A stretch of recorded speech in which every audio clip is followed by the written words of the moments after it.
Eran las 7:42 de la tarde de un jueves cuando mi nieta Julia me abrazó por la cintura en el pasillo de mi propia casa y se puso a llorar sin hacer ruido.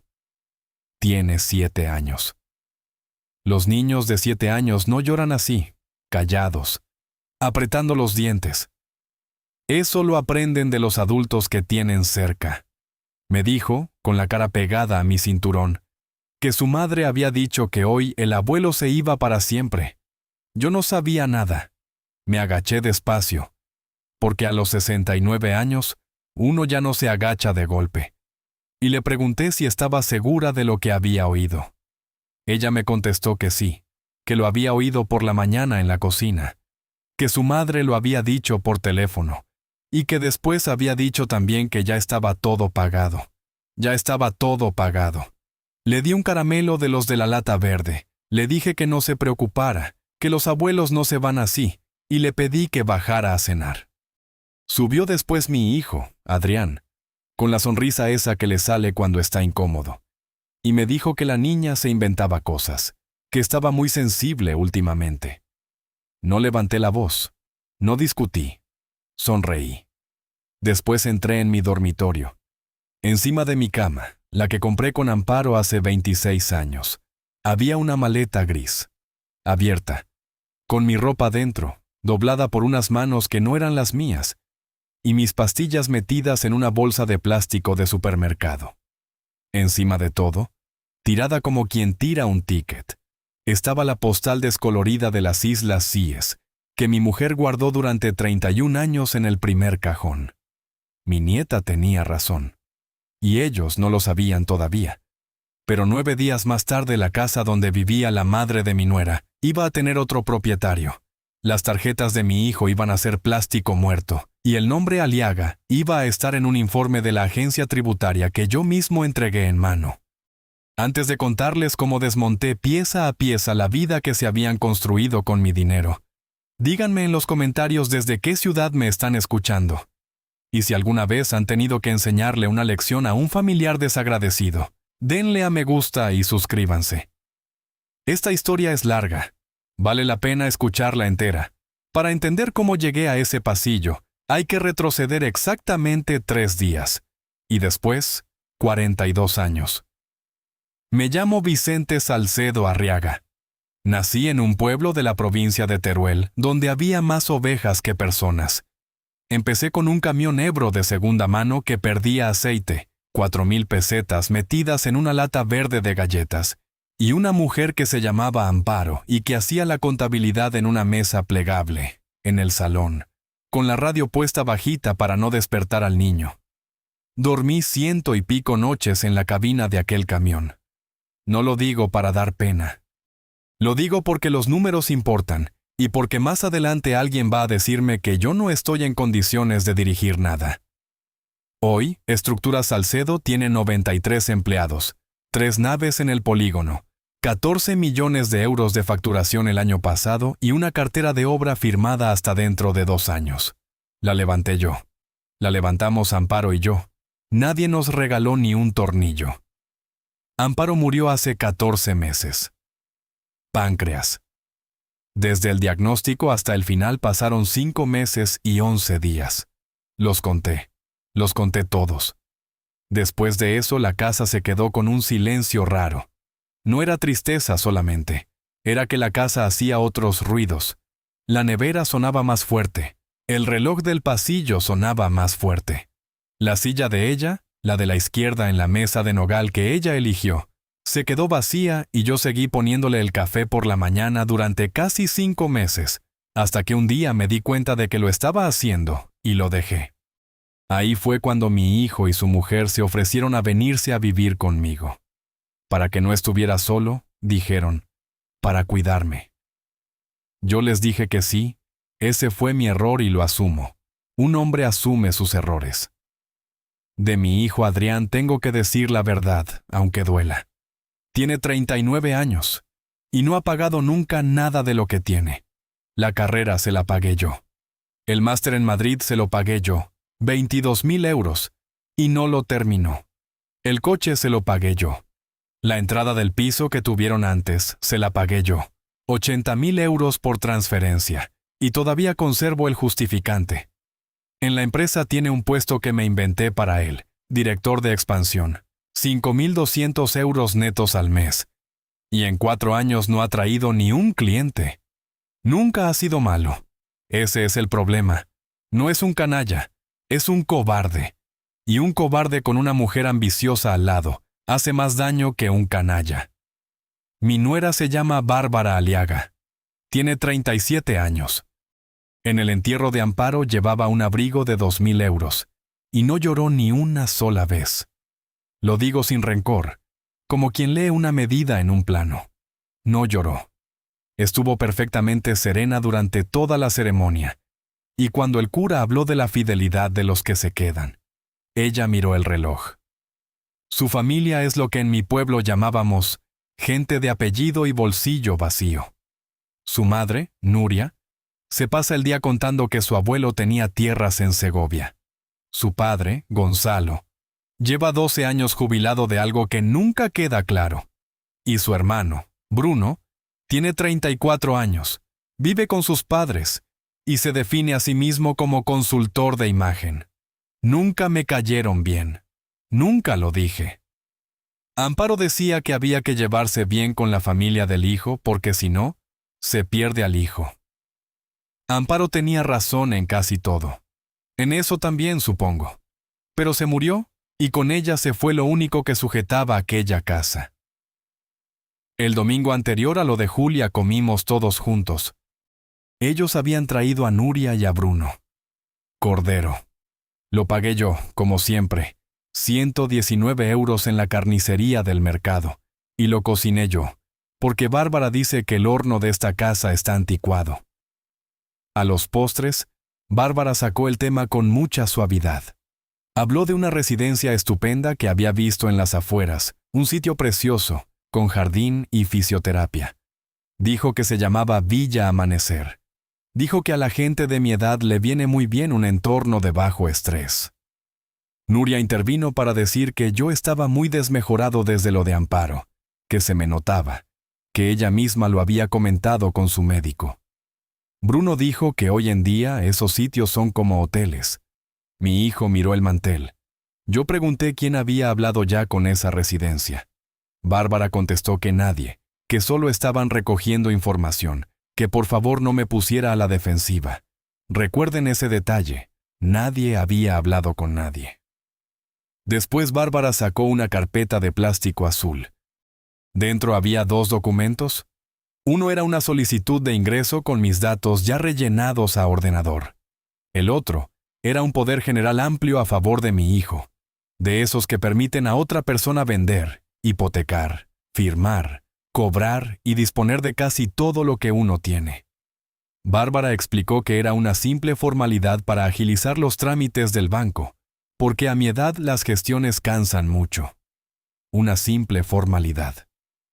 Llevo 42 años firmando contratos de obra.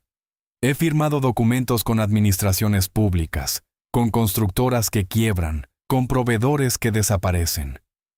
Aprendí muy pronto que las palabras bonitas se ponen en la conversación y las palabras verdaderas se ponen en la letra pequeña. Aprendí que cuando alguien te dice que es una formalidad, es exactamente entonces cuando hay que leerlo 2 veces. No leí aquel papel delante de ellos. No quería que me vieran leerlo. Dije que lo pensaría. Eso es lo único que dije en toda la comida, que lo pensaría. Bárbara sonrió y dijo que no había prisa. Nuria dijo que yo era un hombre muy sensato. Bruno se sirvió más vino, y mi hijo siguió mirando el mantel. Esa noche, cuando se fueron a dormir, bajé a la cocina y me senté en mi sitio de siempre, con la silla vacía de Amparo enfrente. Saqué la carpeta azul y leí las 2 hojas despacio, 2 veces, con el bolígrafo en la mano como cuando reviso un presupuesto. El poder no era un poder para el banco. Un poder para el banco se limita a cuentas concretas. Aquello era un poder general amplísimo, con facultad de disponer a título gratuito. Eso significa regalar. Regalar mis cosas. Y en la solicitud de ingreso, en el apartado de la persona de contacto y responsable económico, no estaba el nombre de mi hijo. Estaba el nombre de Nuria Aliaga. La madre de mi nuera figuraba como responsable económica de mi ingreso en una residencia. Me quedé un rato largo mirando ese nombre. No sentí rabia todavía. Lo que sentí fue algo más frío, algo que conozco bien. La sensación exacta que se tiene cuando estás revisando un forjado y ves una fisura que no encaja con los cálculos. No te asustas, sacas los planos, buscas dónde está la podredumbre de verdad. Porque la fisura nunca es el problema. La fisura solo es el sitio por donde el problema sale a la superficie. Aquella fisura tenía un nombre y no era el de mi hijo. Volví a leer la solicitud. Y entonces vi la segunda cosa. Abajo del todo, en letra pequeña, había una referencia de expediente y una fecha de registro. La fecha era de 11 días antes. 11 días antes de que Bárbara me dijera en la mesa que solo estaban recogiendo información. El expediente ya existía. Guardé los papeles en la carpeta, dejé la carpeta donde estaba y subí a acostarme. No dormí. Me quedé mirando el techo y haciendo lo que llevo haciendo 42 años. Ordenar los datos. Un dato solo no es nada. 2 datos ya son una línea. 3 datos son una intención. Tenía 2. Al día siguiente conseguí el tercero. El lunes por la mañana subí al cuarto pequeño del fondo, el que había sido el costurero de Amparo, donde ella tenía su máquina, sus cajas de hilos y las fotos que no cabían en el salón. Yo entraba allí un par de veces por semana. No hacía nada especial. Abría la ventana, me sentaba 10 minutos y me volvía a salir. La puerta estaba abierta y el cuarto estaba vacío. La máquina de coser no estaba. Las cajas no estaban. Las fotos no estaban. Habían pintado media pared de un color gris claro, y en el suelo había cinta de carrocero y un rodillo dentro de una cubeta. Bajé al garaje. Allí estaban las cajas, 4, apiladas junto a las bicicletas, con las tapas cerradas con cinta. En una de ellas alguien había escrito con rotulador la palabra varios. Varios. 41 años de matrimonio metidos en 4 cajas, y la etiqueta decía varios. Bárbara apareció en la puerta del garaje con las manos en los bolsillos del pantalón, y me dijo que había querido darme una sorpresa, que el cuarto iba a ser una sala de meditación, porque el ambiente de la casa estaba muy cargado, y que a mí también me iba a venir bien. Le pregunté quién había decidido bajar las cosas de Amparo. Me contestó que ella, y añadió que ya iba siendo hora de que en esa casa se dejara de vivir en un museo. Dijo también que a los niños les afecta muchísimo crecer entre recuerdos de muertos. Yo no grité. El que pierde los nervios es el que pierde la negociación. Eso lo aprendí a los 31 años, en una reunión con un constructor de Barcelona que me debía 4 millones de pesetas. Y desde entonces no lo he olvidado ni una sola vez. Le dije que las cajas se quedaban donde estaban, que ya las subiría yo. Ella se encogió de hombros y dijo que como quisiera, que ella solo intentaba ayudar. Subí a mi despacho y me senté. Voy a explicar exactamente lo que pensé, porque en ese momento cambió algo. Hasta entonces yo creía que estaba delante de una nuera antipática y ambiciosa, que quería mandar en la casa. Es un problema viejo, un problema normal. Un problema que se arregla con paciencia o con distancia. Todas las familias tienen una Bárbara. Pero una nuera antipática discute contigo. Te levanta la voz. Te pone mala cara en Navidad.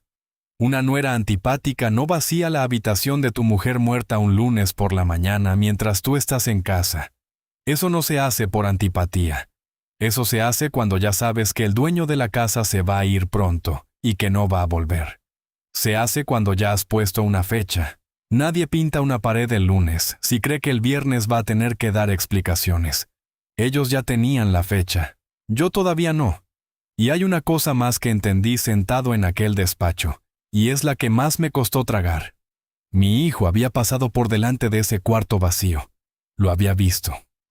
Había visto las cajas en el garaje con la palabra varios escrita por fuera. Y no me había dicho nada. Un hombre puede aguantar que le roben. Cuesta más aguantar que su propio hijo mire para otro lado mientras se lo roban. Aquella tarde bajé las 4 cajas al salón y las abrí. En la tercera encontré el álbum de la boda, el termómetro de la cocina, un delantal y la lata verde de galletas. La lata donde estaban las 4,000 pesetas con las que empezó todo, que Amparo nunca dejó gastar y que acabó llena de caramelos para los nietos. Todavía no lo sabía, pero esa lata iba a terminar encima de la mesa de un notario, en el peor día de la vida de mi nuera. El martes fui a la empresa. Voy 2 o 3 veces por semana.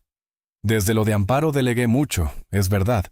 El día a día lo lleva Elena Bonet, mi directora financiera, que entró conmigo hace 19 años como administrativa. Pero la firma sigue siendo mía. El 92% de las participaciones sigue siendo mío. Y yo sigo entrando por la puerta principal como llevo entrando 42 años. Pasé la tarjeta por el lector de la entrada de oficinas. Luz roja. La volví a pasar. Luz roja. La pasé una tercera vez, despacio, como me enseñó el técnico. Luz roja. Acceso denegado. Luz roja. Acceso denegado. Salió el chico de recepción, muy amable, y me explicó que estaban con una actualización del sistema y que algunas tarjetas antiguas se habían quedado fuera. Me abrió con la suya y me pidió perdón 2 veces. Le di las gracias y le dije que no pasaba nada. Pero yo firmé el contrato de aquel sistema de control de accesos hace 6 años. 47,000 euros costó. Y sé perfectamente que las tarjetas no se caen solas de una lista. A las tarjetas las quita alguien, una por una, desde un panel, marcando una casilla. Alguien había marcado una casilla con mi nombre. Fui a mi despacho, que estaba igual que siempre, con el primer albarán enmarcado en la pared, el de 1983, 12,500 pesetas por una estructura para un almacén de piensos. Me senté y no hice nada durante 10 minutos, solo pensar. Después llamé a Elena y le pedí, como quien pide un favor sin importancia, el listado de altas y bajas del control de accesos de los últimos 30 días. Le dije que era por un tema del seguro. Me lo trajo en 10 minutos. Mi tarjeta figuraba dada de baja el jueves anterior, a las 9:14 de la mañana. La baja la había tramitado un usuario con permisos de dirección. El usuario era mi hijo. Le di las gracias a Elena. Doblé el papel en 4 y me lo guardé en el bolsillo interior de la chaqueta. Y aquí es donde tengo que explicar una cosa sobre mí, porque si no, lo que hice después no se entiende. Yo no me hundí, ni ese día ni ningún otro. En ningún momento de esta historia hubo un anciano llorando en una cocina. Lo que hubo fue un hombre de 69 años, con un abogado que lleva 31 trabajando conmigo, con copias en papel de todo lo importante guardadas fuera de esta casa, con un archivo que no está en ningún ordenador, y con la costumbre de no confiar en nadie que me diga que algo es una formalidad. Ellos no atacaron a un viejo triste, ellos atacaron a un contratista. Un contratista no discute cuando ve una grieta. Un contratista mide la grieta, la fotografía, la fecha, y espera a que el otro siga cargando peso encima. Porque un edificio mal hecho se cae solo si tienes la paciencia de no tocarlo. Yo tenía paciencia.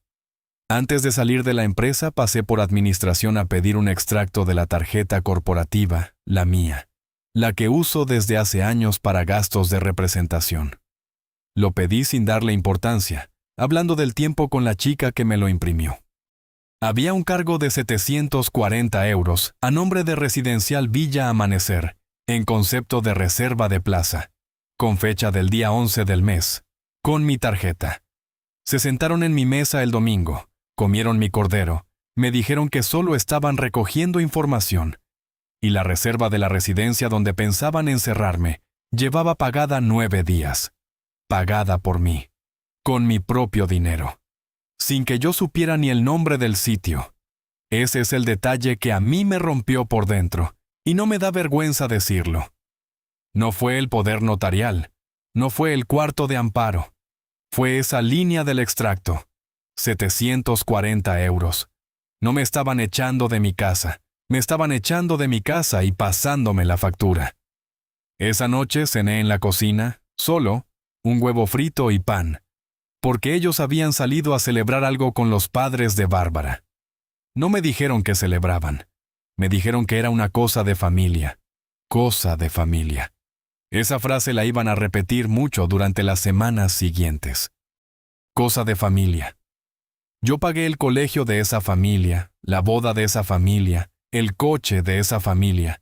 Y cuando se juntaban a decidir mi vida, aquello era cosa de familia y yo no estaba invitado. El miércoles no hice nada. Absolutamente nada. Salí a andar por la ribera 2 horas y estuve ordenando en la cabeza lo que tenía. 1. Existía un expediente de ingreso en una residencia, con fecha anterior a la conversación, con la madre de mi nuera como responsable económica y pagado con mi tarjeta. 2. Existía un poder general amplio con facultad de disponer a título gratuito esperando mi firma. 3. Alguien había dado de baja mi acceso a mi propia empresa, y ese alguien era mi hijo. 3 datos ya no son una casualidad. 3 datos son un plan. Y un plan de ese tamaño no lo monta una nuera para tener una sala de meditación. Un plan de ese tamaño se monta cuando lo que hay al final es mucho dinero. Lo que yo no sabía todavía, y esto es lo que quiero que entiendan bien, es que aquellos 3 datos eran solo la superficie. Yo creía que estaba delante de una operación para quitarme la casa y el control de la empresa. Estaba delante de otra cosa, de algo bastante peor, de algo que llevaba funcionando desde antes de que Amparo se muriera. Pero eso lo descubrí más tarde, y hay que contarlo en su sitio. El jueves por la mañana Bárbara estuvo especialmente amable. Me hizo café. Me preguntó por mi rodilla. Me dijo que había pensado que el sábado podíamos ir todos juntos a ver un sitio muy bonito, sin compromiso, solo para verlo. Yo le dije que me parecía bien. Fue la primera vez que le mentí. No me tembló la voz. A un animal acorralado no se le ataca de frente. Se le deja creer que la puerta sigue abierta. A mediodía se fueron todos. Adrián a la empresa, o eso dijo, Bárbara a llevar a la niña a inglés. Me quedé solo en casa desde la 1:30 hasta cerca de las 7. 6 horas. En 6 horas se hacen muchas cosas. Subí al despacho de mi hijo, que es el antiguo cuarto de invitados, y no toqué nada. Solo miré. Encima de la mesa había una carpeta de gomas, y dentro de la carpeta había fotocopias. Una escritura. La escritura de esta casa. En una esquina, a lápiz, alguien había apuntado un número, 460,000. Y debajo, 2 palabras y una fecha. Las palabras eran Aliaga Patrimonial. La fecha era del mes anterior. Yo no había oído nunca esas 2 palabras juntas. Aliaga es el apellido de mi nuera. Patrimonial es lo que se le pone al nombre de una sociedad cuando se constituye para meter dentro inmuebles. Bajé al salón con el papel en la cabeza, no en la mano, porque lo dejé exactamente donde estaba, con la misma inclinación y a la misma distancia del borde de la mesa. Me senté en mi sillón y me quedé quieto. Y así estaban las cosas cuando a las 7:42 de la tarde oí la puerta, oí los pasos rápidos de mi nieta por el pasillo, y noté sus brazos alrededor de mi cintura. Ya saben lo que me dijo. Ya saben que era verdad. Y ahora sí puedo contar lo que pasó después de que yo encontrara la maleta encima de mi cama, con mis pastillas en una bolsa del supermercado y la postal de las Islas Sea estirada encima de la ropa. Aquella postal que Amparo compró en un kiosco en 1994 y que guardó 31 años en el primer cajón, porque siempre decíamos que iríamos. El año que viene, cuando haya menos trabajo, cuando cerremos la obra del hospital, cuando salgan las cuentas. Nunca fuimos. Cerré la maleta despacio. Saqué la postal, le pasé el pulgar por el borde para quitarle una arruga, y me la guardé en el bolsillo de la camisa, contra el pecho. Después bajé a cenar y me senté a la mesa de nogal con ellos, en mi sitio, con la silla vacía de Amparo enfrente, y comí sopa como si no hubiera visto nada. Pregunté a Julia por el colegio. Le pedí a Bárbara la sal. Le dije a mi hijo que se le veía cansado. Ellos hablaron del fin de semana. Nadie mencionó la maleta. Nadie mencionó la maleta que estaba hecha encima de mi cama. Eso fue lo que me terminó de convencer de que aquello no iba a esperar al sábado. A las 11:30 me acosté. A las 12:20 volví a bajar sin encender la luz, descalzo, porque el tercer escalón de esta casa cruje desde el año 98, y yo sé exactamente dónde hay que pisar. Desde el arranque de la escalera se ve el salón, y desde ahí, en el cristal negro del televisor apagado, se ve reflejado todo el rincón donde está el escritorio. Mi hijo estaba sentado allí, de espaldas a mí, con el portátil abierto y la cara azulada por la pantalla. Movía el ratón muy despacio, arrastrando algo, y después se paraba y miraba hacia el pasillo. Un hombre que ordena facturas no mira hacia el pasillo. Me quedé quieto en la oscuridad, con la mano en la barandilla, y esperé. Entonces, él abrió una carpeta y la pantalla se llenó de nombres de archivos, y en el reflejo del televisor los vi todos del revés pero perfectamente legibles. El primero llevaba mi apellido, y el segundo llevaba mi apellido también, y detrás una palabra que no tenía ningún derecho a estar en el ordenador de mi hijo. Una palabra que solo aparece cuando alguien ha tocado el dinero de 93 personas que se levantan todos los días a las 6 de la mañana. Mi hijo movió el cursor hasta esa carpeta y pulsó el botón derecho.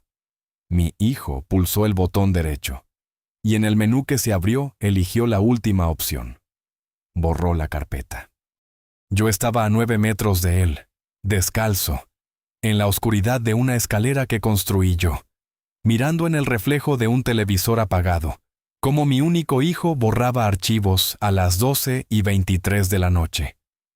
El primero de aquellos archivos llevaba mi apellido y la palabra escritura.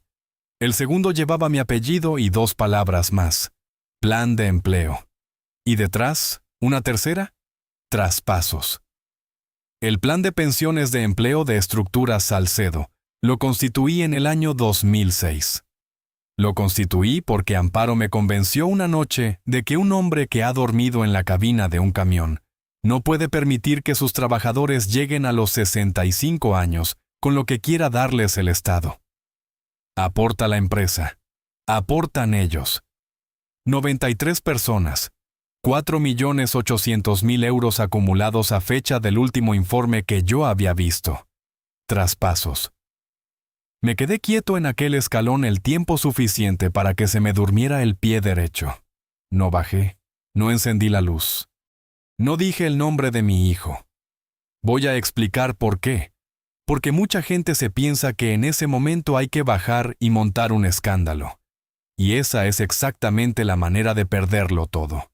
Si yo bajo esa escalera a las 12:23 de la noche, ¿qué consigo? Consigo que él cierre el portátil. Consigo que a la mañana siguiente ese ordenador esté formateado. Consigo que Bárbara llame por teléfono a las 8 de la mañana y adelante lo que sea que tuvieran preparado para el sábado. Y consigo, sobre todo, que a partir de ese momento sepan que yo sé. Mientras el enemigo no sabe que lo estás mirando, el enemigo sigue trabajando. Y mientras trabaja, deja huellas. Cuando en una obra se abre una fisura en un pilar, el aprendiz corre a taparla con mortero. El que lleva 40 años en esto hace lo contrario. La marca con lápiz, le pone la fecha del día, y vuelve una semana después a ver cuánto ha crecido. Porque la fisura no es el problema, la fisura es el testigo. Subí la escalera pisando donde no cruje, y me metí en la cama. No dormí, claro. Estuve hasta las 4 de la mañana con los ojos abiertos. Y voy a ser honesto con ustedes. La primera hora la pasé pensando en el dinero. Y las 3 siguientes las pasé pensando en una tarde de 1997, en la que ese mismo hijo se cayó de la bicicleta en la calle Aragón, y yo le llevé en brazos 8 manzanas hasta el ambulatorio, porque no quise esperar al taxi. Un hombre no borra las carpetas del plan de pensiones de una empresa a la que ha entrado por enchufe. Eso no lo hace un cobarde para tener la fiesta en paz con su mujer. Eso lo hace alguien que está dentro, alguien que ha firmado algo. Mi hijo no estaba mirando el mantel porque le diera vergüenza. Mi hijo estaba mirando el mantel porque tenía miedo. Y ahí, a las 4 de la mañana del viernes, entendí que el asunto de la residencia no era el plan. El asunto de la residencia era la tapadera. A un hombre al que has metido en una habitación con jardín y fisioterapia, y al que has declarado incapaz de gestionar sus cosas, ya no le tienes que explicar nunca dónde han ido 4.800.000 euros que no eran tuyos. El viernes por la mañana bajé a desayunar arrastrando un poco los pies. Que quede claro, no me dolía nada. Mi rodilla estaba igual que siempre. Me senté. Me quedé un rato mirando la taza sin beber. Y cuando Bárbara entró en la cocina, le dije, en voz baja, que había estado pensando mucho durante la noche, y que a lo mejor ellos tenían razón. Le dije que la casa se me estaba haciendo grande. Le dije que desde que faltaba Amparo yo ya no era el que era, y que se me olvidaban cosas. Le pedí perdón por lo del garaje. Le dije que había reaccionado como un viejo tonto, y que las cajas podían quedarse donde ella quisiera. Ella no dijo nada durante unos segundos. Después dejó la taza en el fregadero, se giró, y me puso una mano en el hombro. Fue la primera vez en 11 años que aquella mujer me tocó. Me contestó que aquello era muy maduro por mi parte, que ella siempre había sabido que yo era un hombre inteligente, y que ya vería cómo en unos meses le daba las gracias. Después salió al pasillo y llamó a mi hijo, y ahí ocurrió lo que yo estaba esperando. Desde mi silla, por el hueco de la puerta, los vi de perfil. Ella le dijo algo al oído. Él levantó la cabeza, y se miraron. Ese cruce de miradas duró menos de un segundo. Lo he visto 100 veces en 100 mesas de negociación, cuando el otro se cree que ya te ha comprado y busca a su socio con los ojos para confirmarlo. Es una mirada de alivio, no de alegría. Es la mirada del que llevaba semanas apretando los dientes, y por fin puede respirar. Cuando el enemigo se relaja, el enemigo habla, y aquella mañana habló mucho. Bárbara volvió a la cocina y se puso a organizar el sábado en voz alta, delante de mí, como si yo fuera un mueble al que hay que informar por educación. Dijo que su madre vendría con nosotros a ver la residencia porque tenía muy buen ojo para las orientaciones de las habitaciones. Dijo que Bruno se encargaría de las fotos para enseñárselas a la familia. Dijo que ya había hablado con la directora, que se llamaba Doña Pilar, y que era encantadora. Recuerden que el domingo anterior nadie había hablado con nadie. Y después, mientras metía la cafetera en el armario, dijo la frase que lo cambió todo. Dijo que menos mal, porque su madre ya estaba organizando la mudanza y no habría sido nada agradable tener que echarse atrás a estas alturas. Su madre ya estaba organizando la mudanza. Nuria Aliaga, 64 años, viuda de nada, jubilada de nada, estaba organizando su mudanza. ¿A dónde se muda una mujer que lleva 16 años viviendo gratis en un chalet adosado de la Avenida de los Olmos? Se muda a la casa que queda libre. A mi casa. Terminé el café, di las gracias, y dije que me iba a andar un rato porque el médico me lo había mandado. No fui a andar. Fui a la calle Coso, número 31, tercero, al despacho de Ramón Ferrer. Ramón tiene 67 años y lleva siendo mi abogado desde 1994. Es un hombre lento, gordo, que habla poco y que en 31 años no me ha dado nunca la razón por educación.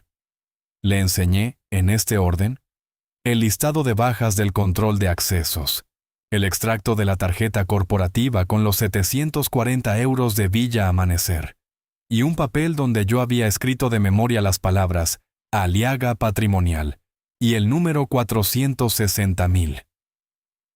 Estuvo callado bastante rato. Después me preguntó una sola cosa: si yo tenía firmado algo, lo que fuera, en los últimos 18 meses, delante de un notario o no. Le dije que no.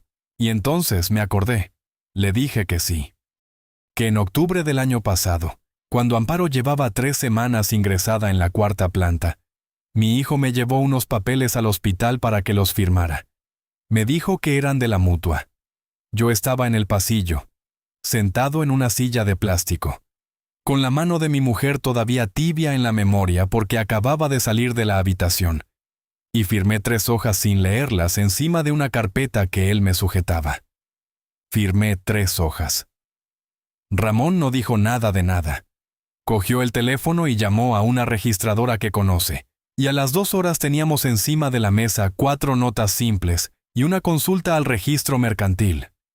Voy a contarles lo que había en esos papeles, y les pido que se acuerden de la comida del domingo, del cordero de 119 euros, y de la mujer que me dijo que solo estaban recogiendo información. Primero, Aliaga Patrimonial, Sociedad Limitada, constituida 5 semanas antes. Capital social, 3.000 euros. Administradora única, Nuria Aliaga Sancho. Socios, Nuria y su hijo Bruno. Objeto social, tenencia y arrendamiento de bienes inmuebles. Ni mi hijo ni mi nieta figuraban por ninguna parte, ni siquiera Bárbara. Piénsenlo despacio porque a mí me costó un rato. Toda la operación, toda, la casa, la empresa, el poder notarial, la residencia, iba a terminar dentro de una sociedad donde mi hijo no pintaba absolutamente nada. A mi hijo también le estaban robando. Lo que pasa es que él todavía no lo sabía. Él se creía socio y era herramienta.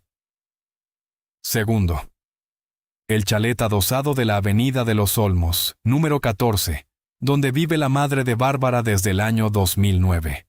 Lo compré yo. Escritura de compraventa de 23 de junio de 2009. 274.000 euros pagados mediante transferencia desde una cuenta de la empresa. Titular registral. Estructuras Salcedo. Sociedad Limitada. Yo lo compré como inversión. Y cuando la familia de Bárbara se quedó sin donde caerse muerta, Amparo me pidió que se lo dejáramos mientras se arreglaban. Eso fue hace 16 años. 16 años sin pagar un euro. Sin contrato. Sin nada. La familia que decía que su abuelo tenía tierras en Segovia, vivía. Y sigue viviendo en el recuerdo de todo el barrio. En una casa que era mía y en la que entraron por caridad de mi mujer. Tercero. Y este es el que me hizo apretar la mandíbula. En el registro figuraba una nota de presentación de un documento privado de compraventa sobre esa misma casa, entre Estructuras Salcedo y Aliaga Patrimonial. Precio pactado, 30.000 euros. 30.000 euros por un adosado que hoy vale 420.000. Y en la representación de la parte vendedora, es decir, en mi lado, figuraba el nombre de mi hijo, actuando en virtud de un poder otorgado el 19 de octubre del año pasado. 19 de octubre. Amparo murió el 14 de noviembre. Aquellas 3 hojas que firmé en el pasillo de la 4ª planta, con la carpeta apoyada en la rodilla y la cabeza en otro sitio, no eran de ninguna mutua. Eran un poder. Llevaban trabajando desde antes de que mi mujer se muriera. Mientras yo bajaba a la cafetería del hospital a por un café que no me bebía, ellos ya estaban midiendo la casa. Ramón me sirvió un vaso de agua. Yo no lo toqué. Le pregunté cuánto tardaba en revocarse un poder. Me dijo que 20 minutos con el notario, y que a partir de ese momento cualquier cosa firmada con él quedaba en el aire, pero que la revocación había que notificarla, y que en cuanto se notificara, ellos sabrían que yo lo sabía. Entonces le hice la pregunta que llevaba 3 días haciéndome. Le pregunté qué pasaba si no revocaba nada todavía, si les dejaba llegar hasta el final, si les dejaba ir el sábado a la residencia, sentarse con doña Pilar, enseñarme la habitación y presentar el documento privado en la notaría el lunes. Ramón me miró por encima de las gafas y me dijo que si esperábamos, el documento privado se elevaba a público y entonces ya no estaríamos hablando de un intento, sino de un delito consumado, con fecha, con firma y con notario delante. Le dije que eso era exactamente lo que yo quería. Un edificio mal calculado no se cae cuando le pones el primer piso, se cae cuando le pones el último. Y lo que a mí me interesaba no era impedir que subieran. Lo que a mí me interesaba era que subieran del todo. Si están todavía conmigo, díganme una cosa en los comentarios. Ustedes habrían firmado el sábado, en esa habitación, delante de todos, para no montar un escándalo. Porque yo estuve a punto, y ahora sigo. El sábado a las 10:30 fuimos a Villa Amanecer. Fuimos en 2 coches. En el mío, que conduje yo, iba Bárbara delante, y por el camino me explicó 3 veces que aquello era solo una visita informativa. Villa Amanecer es un edificio bajo, de ladrillo claro, con un jardín bien cuidado y un olor a limpio muy fuerte. Ese olor que solo existe en los sitios donde limpian mucho porque tapan algo. En recepción nos esperaba doña Pilar, 50 y tantos años, chaqueta azul marino, sonrisa profesional. Me dio la mano y me dijo que por fin me conocía. Por fin. Después miró una carpeta y me dijo que me habían asignado la habitación 214, orientación sur, y que era una de las mejores porque le daba el sol toda la mañana. Me habían asignado. Subimos a verla. Es una habitación de 18 metros cuadrados, con una cama articulada, un armario, un sillón de Sky y un cuarto de baño con barras de acero inoxidable en la pared, de esas que se agarran para no caerse. Bruno hizo 14 fotos. Las conté. Nuria entró la primera, dio 2 vueltas midiendo con los ojos, y comentó que la cómoda de nogal del salón de mi casa no cabía allí ni de broma, así que habría que dejarla donde estaba. La cómoda de nogal del salón de mi casa. Habría que dejarla donde estaba. Bárbara me pasó el brazo por la espalda y me dijo, en voz de enfermera, que me imaginara despertándome ahí con el sol de la mañana, sin preocupaciones, en un entorno de bajo estrés. Dijo que a la gente de mi edad la vida en un entorno de bajo estrés le alarga años. Acuérdense de esa frase, entorno de bajo estrés. Va a volver. Y mi hijo, mientras tanto, se quedó en el pasillo. No entró en la habitación. Estuvo todo el rato en la puerta, mirando el suelo, con las manos en los bolsillos, sudando por el labio. Antes de irnos, doña Pilar me llevó aparte con mucha delicadeza, y me dijo que sabía que estos primeros pasos son difíciles, pero que estuviera tranquilo, que en su experiencia lo peor era siempre la anticipación, y que además, siendo el ingreso a partir del martes, tendría todo el fin de semana para despedirme de la casa con calma. El ingreso a partir del martes. Yo no había firmado absolutamente nada. Le sonreí, le di las gracias por su amabilidad, y le dije que ella hacía muy bien su trabajo. Es la única frase completamente sincera que dije en toda la mañana. Volvimos a casa. Comimos. Ellos estaban de un humor excelente. Bruno contó una anécdota larguísima de un cliente suyo y Nuria se rió mucho. Bárbara sacó una tarta que había comprado, y cuando la puso en la mesa dijo que aquello había que celebrarlo. Y después se corrigió y dijo que se refería a que había que celebrar que la familia estuviera unida en un momento así. Yo comí mi trozo de tarta y les dije que estaba muy buena. A las 5:30 me disculpé y dije que me iba a echar la siesta. No me eché la siesta. Me metí en mi despacho, cerré la puerta con llave, saqué el bloc amarillo de cuadrícula que uso desde los años 80 para las mediciones de obra, y escribí una lista de 9 puntos. Se lo cuento porque quiero que entiendan que aquí no hubo nada de suerte, ni de casualidad, ni de justicia poética. Aquí hubo una lista. Punto 1. Revocación del poder del 19 de octubre, ante notario, primera hora del lunes. Punto 2. Notificación de la revocación por conducto notarial a los 3 notarios de la ciudad y al registro. Que ningún fedatario público pudiera decir después que no lo sabía. Punto 3. Auditoría forense del plan de pensiones de empleo, encargada a un despacho de fuera de la provincia, no a nuestros auditores de siempre. Punto 4.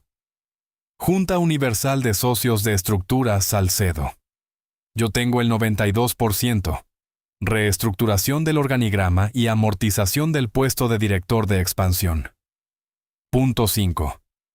Retirada de la condición de usuario autorizado en las 3 tarjetas de empresa. La de mi hijo, la mía antigua y la de representación. Punto 6. Los coches. El Audi que conduce mi hijo y el todoterreno que usa Bárbara están en renting a nombre de la empresa. Comunicación a la compañía y recogida de vehículos. Punto 7. La Avenida de los Olmos, número 14. Requerimiento de desalojo por precario y venta del inmueble. Punto 8. Copia íntegra del expediente de Villa Amanecer y del cargo de 740 euros. Punto 9. Y este lo escribí con letra más pequeña. Denuncia. Fecha, en blanco. Debajo de la lista, en el margen, escribí 3 palabras. Que suban primero. El domingo no hice nada. Otra vez. Estuve viendo dibujos animados con mi nieta en el sofá, con su cabeza apoyada en mi brazo. Y a media tarde, ella me preguntó en voz bajita si era verdad que me iba. Le dije que no me iba a ningún sitio. Le dije que a veces los mayores se equivocan, y que cuando se dan cuenta, lo arreglan. Ella me preguntó si me lo prometía. Yo le dije que sí, y esa promesa es la única cosa de toda esta historia por la que no he dudado ni un segundo. El lunes por la mañana salí de casa a las 8:15 diciendo que iba al médico. A las 9:10 estaba en la notaría de don Emilio Vergara, revocando el poder del 19 de octubre. A las 10:15 salían los 3 burofaxes. A las 11:20 firmaba el encargo de auditoría con un despacho de Zaragoza. A las 12:30 estaba en la oficina de la compañía de renting, comunicando la retirada de los 2 vehículos por finalización de la vinculación laboral y personal de los conductores. A la 1:10 llamé a Elena Bonet y le pedí que convocara junta. Y a las 4 de la tarde firmé, en el despacho de una inmobiliaria de la calle San Miguel, la venta del adosado de la Avenida de los Olmos número 14, a un matrimonio joven que llevaba 2 meses buscando en esa zona, por 395,000 euros, con entrega de llaves a 30 días.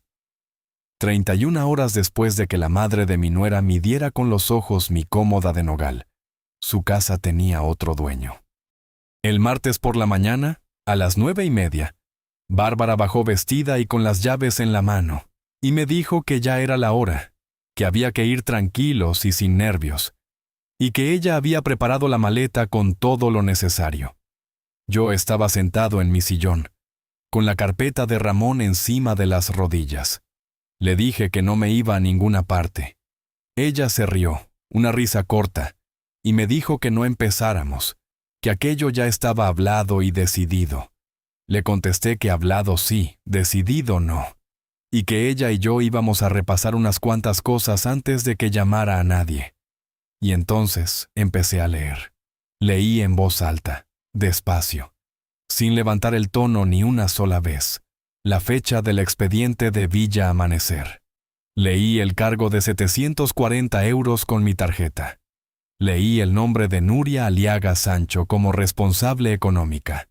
Leí la fecha de constitución de Aliaga Patrimonial. Leí el precio del documento privado, 30,000 euros. Y leí a continuación el precio de la escritura que yo firmé el día anterior, 395,000. Cuando llegué a esa cifra, Bárbara dejó de sonreír. Le expliqué con toda la calma del mundo que la casa en la que vivía su madre era mía, que había sido mía durante 16 años, y que a partir del 25 del mes siguiente sería de un matrimonio que se llama Lorente, y que tiene 2 hijos pequeños. Le dije también que el poder de octubre estaba revocado desde las 9:10 del lunes, notificado a los 3 notarios de la ciudad, y que cualquier cosa que pretendieran elevar a público con él era papel mojado. Le dije que el Audi y el todoterreno los recogía la compañía el jueves, y le dije la última frase, y esa sí la había pensado, no lo voy a negar. Le dije que ella tenía toda la razón en una cosa, que a mi edad conviene un entorno de bajo estrés. Le dije que por eso, precisamente, ellos se iban de mi casa. Bárbara se puso blanca, después roja. Después empezó a hablar muy rápido de la niña, del abuso, de la manipulación, de que yo estaba enfermo y que no era consciente de lo que estaba haciendo. Mi hijo bajó las escaleras a mitad de todo aquello. y se quedó parado en el último escalón. No dijo ni una palabra, ni una. Les di 15 días para salir. En 5 días, Nuria Aliaga se quedó sin casa. Bruno Aliaga se quedó sin la dirección donde recibía sus paquetes. Mi hijo se quedó sin coche, sin tarjeta, y después de la junta del jueves, sin puesto. Y la reserva de la habitación 214 se anuló con pérdida del importe. 740 euros. Que ya estaban pagados, como decía mi nieta. Aquella noche subí las 4 cajas del garaje al cuarto de Amparo, quité la cinta de carrocero del suelo y volví a poner su máquina de coser en su sitio. Después me senté en la cocina, saqué la postal de las Islas Cíes del bolsillo de la camisa, la apoyé contra el azucarero y me puse 2 cafés, uno enfrente del otro. Pensé que se había acabado. Lo pensé de verdad. Pensé que había sido rápido, limpio y quirúrgico, que en 5 días había desmontado en su totalidad la vida que aquella gente se había construido con mi dinero, y que lo peor que me quedaba por delante era una nuera que no me hablaría en Navidad. 11 días después, un lunes, a las 10:40 de la mañana, un hombre con una carpeta llamó al timbre de mi casa y me preguntó si yo era don Vicente Salcedo Arriaga. Me entregó una notificación judicial, y cuando la abrí en el recibidor, de pie, todavía con la puerta abierta y el hombre bajando por el camino, entendí que todo lo que yo acababa de vivir era solamente la superficie, porque aquello no era una demanda por la casa, ni por los coches, ni por el despido. Era la solicitud de un procedimiento para privarme de la capacidad de administrar mis propios bienes, presentada por mi hijo Adrián Salcedo Aliaga, acompañada de un informe médico de fecha 26 de septiembre del año pasado, firmado por un psiquiatra al que yo no había visto en mi vida. 26 de septiembre, 7 semanas antes de que Amparo muriera. Y en la lista de testigos propuestos, el tercer nombre, después del médico y de Bárbara, era un nombre que yo llevaba 19 años saludando todas las mañanas al entrar por la puerta de mi empresa. El tercer nombre de la lista de testigos era Elena Bonet Salvador, mi directora financiera, la mujer que entró conmigo en el 96 como administrativa, con 23 años y un contrato de prácticas, y a la que fui subiendo escalón a escalón durante 19 años hasta ponerle una firma autorizada en las cuentas de la empresa, la que me llevó el listado de accesos en 10 minutos cuando se lo pedí, la que me miró a los ojos y me dijo que aquello del seguro era una tontería, que no me preocupara, la que estuvo en el tanatorio de Amparo las 4 horas enteras, de pie, al fondo, con un pañuelo en la mano. Cerré la puerta y me quedé de pie en el recibidor leyendo, y llegué al final y volví al principio, y lo leí otra vez, porque hay cosas que uno lee, y no le entran a la primera. El informe médico decía que el paciente, don Vicente Salcedo Arriaga, presentaba un cuadro compatible con deterioro cognitivo incipiente, con episodios de desorientación temporal, dificultades en la toma de decisiones complejas y la habilidad emocional agravada por el proceso de duelo anticipado de su cónyuge. Duelo anticipado. Amparo estaba viva el 26 de septiembre. Estaba viva y en la 4ª planta, y aquella semana todavía se sentaba en la cama a leer el periódico. Ellos ya habían escrito que yo estaba de duelo por ella. Ya estaba todo pagado, dijo mi nieta. Firmaba el informe un tal doctor Ismael Cuadrado Rey, psiquiatra, con consulta privada en la calle Zurita. Yo no he pisado esa calle en mi vida. Nunca me han hecho una prueba cognitiva. Nunca me ha preguntado nadie en qué año estamos ni que le reste 7 a 100. En el cuerpo del informe se citaban 3 entrevistas familiares, las 3 con Bárbara.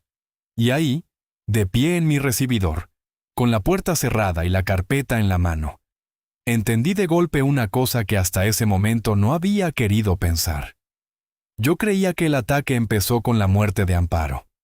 Creía que ellos vieron a un viudo de 69 años en una casa grande y se pusieron a calcular. No. Ellos no aprovecharon la muerte de mi mujer.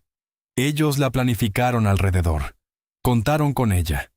Escribieron el informe mientras ella se moría porque necesitaban que el duelo estuviera en el expediente, porque un viudo destrozado es mucho más fácil de incapacitar que un hombre casado con una mujer que le sujeta la vida.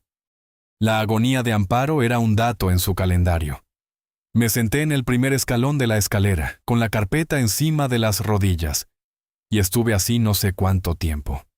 Y voy a contarles exactamente lo que sentí, porque si les cuento otra cosa les estaré mintiendo. No sentí rabia, sentí frío. Un frío concreto, en las manos y en la nuca.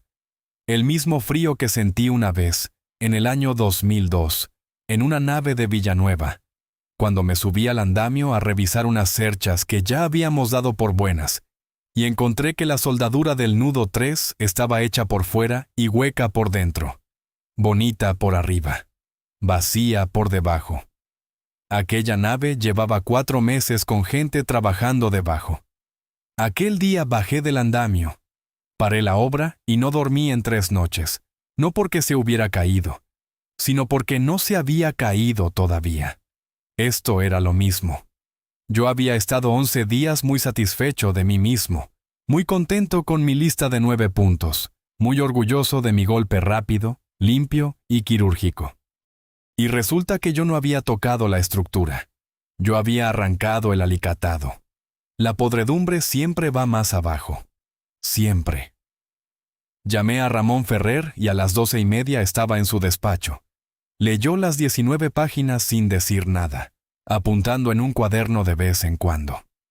Cuando terminó, dejó las gafas encima de la mesa y me dijo la verdad, que es para lo que se paga a un abogado. Me dijo que la demanda era mala, pero no ridícula, que con un informe médico privado, con la venta de un inmueble por 395.000 euros 12 días antes, con un despido de un familiar directo, con la anulación de una plaza de residencia ya reservada, y con el testimonio de la directora financiera de la propia empresa, cualquier juez iba a ver como mínimo un patrón de decisiones patrimoniales bruscas en un hombre de 69 años recientemente viudo. Me dijo que ellos habían hecho una jugada muy inteligente, convertir mi contraataque en la prueba de mi enfermedad. Y me dijo la peor parte, que iban a pedir medidas cautelares. Le pregunté qué significaba eso en cristiano.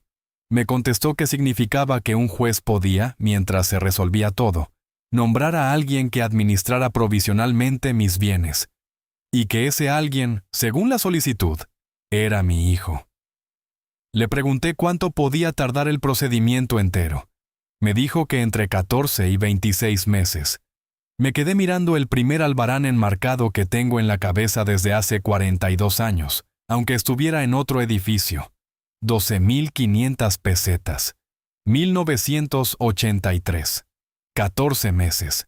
26 meses. Con mi hijo administrando. Ramón me preguntó si yo tenía alguna idea de por qué la señora Bonet había aceptado declarar. Le dije que no.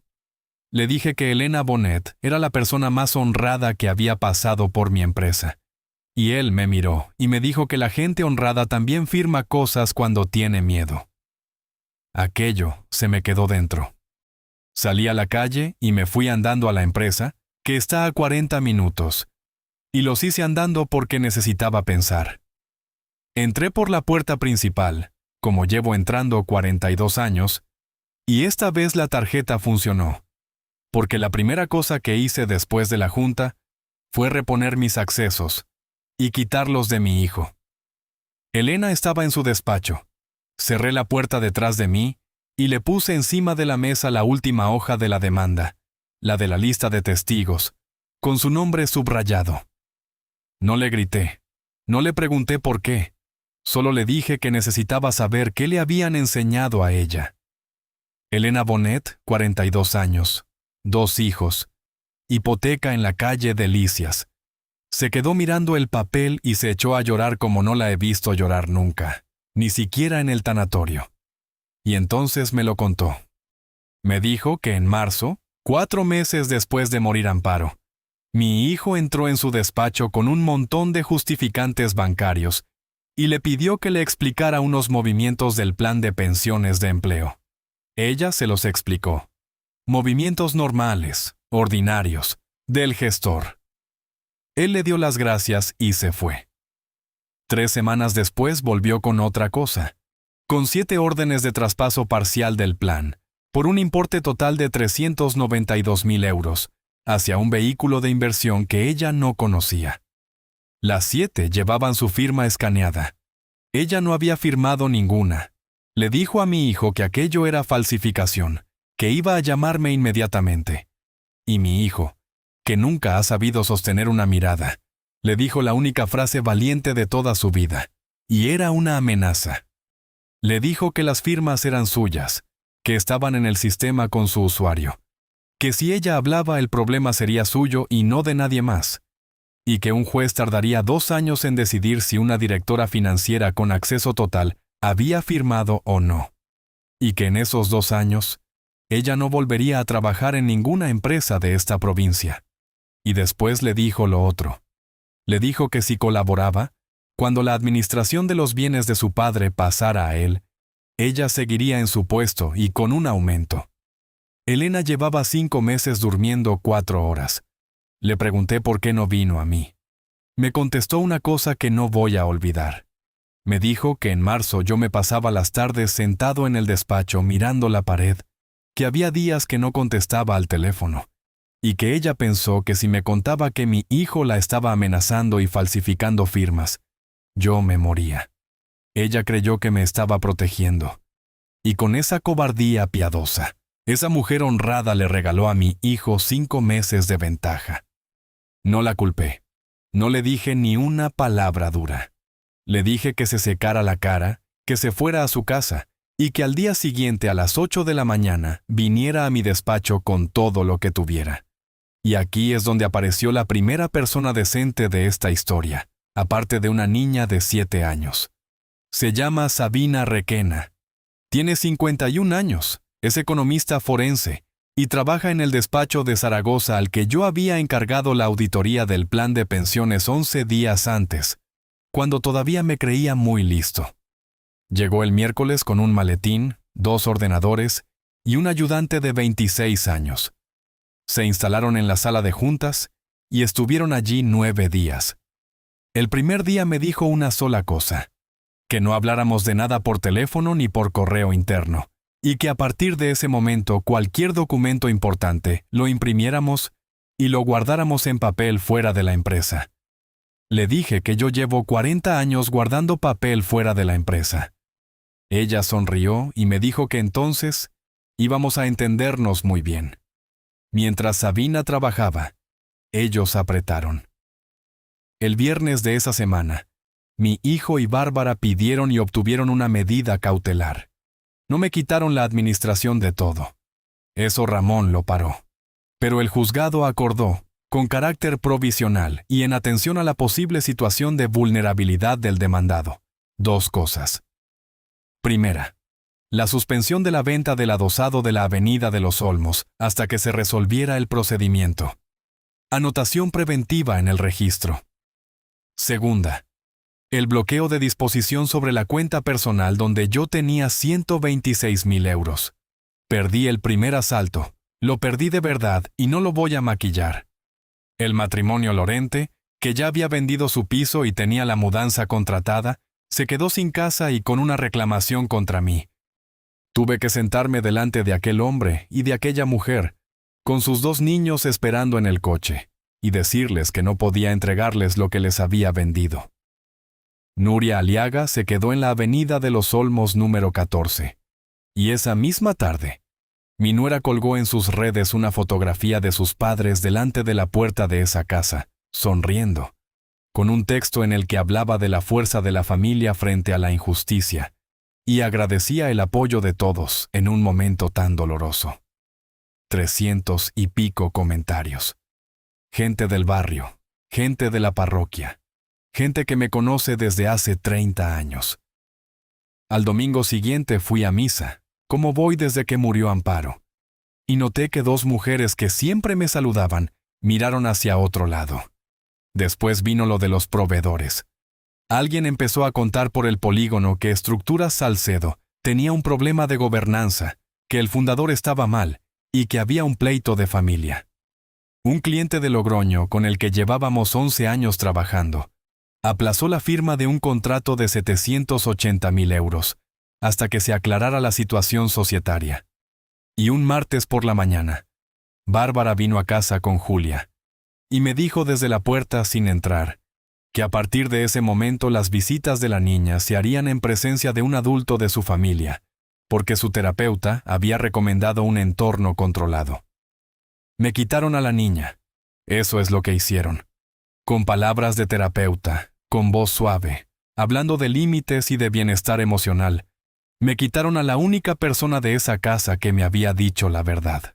Y aquella noche, por primera y única vez en toda esta historia, me senté en la cocina con la postal apoyada en el azucarero y pensé en parar. Pensé en llamar a Ramón y decirle que negociara, que les diera la casa, que les diera lo que quisieran, con tal de poder ver a mi nieta un sábado por la tarde.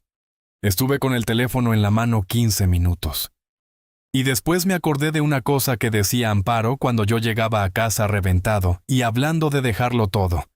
Me decía que un hombre acaba lo que empieza, y que si lo que ha empezado es defenderse, con más motivo. Dejé el teléfono en la mesa. Al día siguiente, Sabina Requena entró en mi despacho, cerró la puerta y puso encima de la mesa una carpeta de cartón de las de toda la vida, con gomas. Y lo que había dentro cambió la guerra. No eran 392,000 euros. Eran, en 22 meses, entre traspasos parciales, comisiones de gestión pagadas a una entidad intermedia y aportaciones empresariales que salieron de la cuenta de la empresa, pero nunca llegaron al plan. 1,476,000 euros. 1,476,000 euros del dinero de la jubilación de 93 personas. Sabina me lo explicó despacio, con un esquema dibujado a mano en un folio, y me señaló el punto donde todo desembocaba. El vehículo de inversión que recibía los traspasos era una entidad de asesoramiento con domicilio en Madrid, y esa entidad tenía como cliente único y como socio a una sociedad limitada constituida en 2023. Aliaga Patrimonial no era la sociedad para la casa era la propina. Aliaga Patrimonial existía para recibir el plan de pensiones. Y entonces Sabina pasó una hoja y me señaló, con la punta del bolígrafo, la fecha de la primera operación irregular. 4 de septiembre del año pasado. Yo miré esa fecha y tardé unos segundos en entender por qué me sonaba. El 4 de septiembre del año pasado fue el día que a Amparo le dieron el resultado de la biopsia. Le dieron el resultado a las 11:30 de la mañana, en la consulta 13, y yo salí al pasillo a llamar a mi hijo para decírselo, y él me dijo que no podía hablar, que estaba en una reunión, que me llamaba luego. Estaba en una reunión. A las 13:48 de ese mismo día, se firmó la primera orden de traspaso. Me levanté de la silla, me acerqué a la ventana, y estuve un rato mirando el patio de las naves, donde había 2 operarios cargando perfilería en un camión. Uno de ellos se llama Faustino y lleva 28 años conmigo. Su plan de pensiones estaba en aquella carpeta. Le pregunté a Sabina si aquello, en el juzgado, valía. Me dijo que valía tanto que dejaba de ser un asunto civil. Y me dijo la frase que yo llevaba 2 semanas esperando sin saberlo.